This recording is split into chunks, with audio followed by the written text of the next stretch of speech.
আজকে আমি বানাবো বাঁধাকপির ঘন্ট।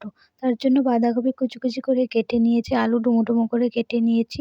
এদিকে একটা কড়াই বসিয়ে দিয়েছি, কড়াইতে এবার বেশ কিছুটা পরিমাণে জল দিয়ে দেবো, দিয়ে তার মধ্যে বাঁধাকপিগুলো দিয়ে ভালোভাবে সেদ্ধ করে নেব।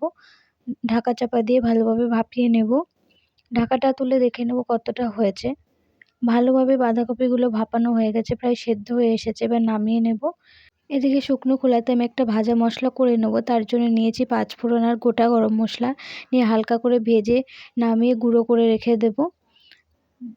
মশলাটা ভাজা হয়ে গেছে, নামিয়ে নিলাম। এবার এদিকে কিছুটা পরিমাণে সর্ষের তেল দিয়ে দিয়েছি, ওর মধ্যে পাঁচফোড়ন আর তেজপাতা দিয়ে ফোড়ন দিয়ে নিলাম। এই রান্নাটা সর্ষের তেল দিয়ে করলে খেতে খুবই ভালো লাগে। ওর মধ্যে কেটে রাখা আলুগুলো দিয়ে ভালোভাবে আলুটা একটু লাল লাল করে ভেজে নেব। আলুটা ভালোভাবে লাল লাল করে ভাজা হয়ে গেছে, ওর মধ্যে দিয়ে দেবো কেটে রাখা টমেটো কুচি। টমেটোটা হালকা করে একটু নেড়ে চেড়ে নেব। এবার ওর মধ্যে দিয়ে দিচ্ছি আদা আর কাঁচা লঙ্কা বাটা, দিয়ে ভালোভাবে নেড়ে চেড়ে মিশিয়ে নেব। এবার এখানে দিয়ে দেবো পরিমাণ মতো লবণ, হলুদ গুঁড়ো, জিরের গুঁড়ো দিয়ে এবার ভালোভাবে মশলাটা কষিয়ে নেব যতক্ষণ না মশলা থেকে তেল ছেড়ে আসে।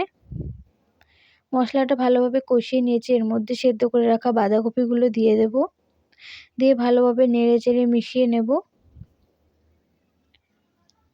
ভালোভাবে নেড়ে চেড়ে মিশিয়ে এভাবে রান্নাটা করে নেব। প্রায় অনেকটা রান্না হয়ে এসেছে, আলুটাও সেদ্ধ হয়ে গেছে ভালোভাবে। এবার ওর মধ্যে ভেজে গুঁড়ো রাখা মশলাটা দিয়ে দিলাম, আর স্বাদ মতো চিনি দিয়ে এবার ভালোভাবে নেড়ে চেড়ে মিশিয়ে নেব। নিয়ে কিছুক্ষণ রান্না করে নামিয়ে নেব। বাঁধাকপির ঘন্ট হয়ে গেছে। তোমাদের কেমন লেগেছে কমেন্ট করে জানিও।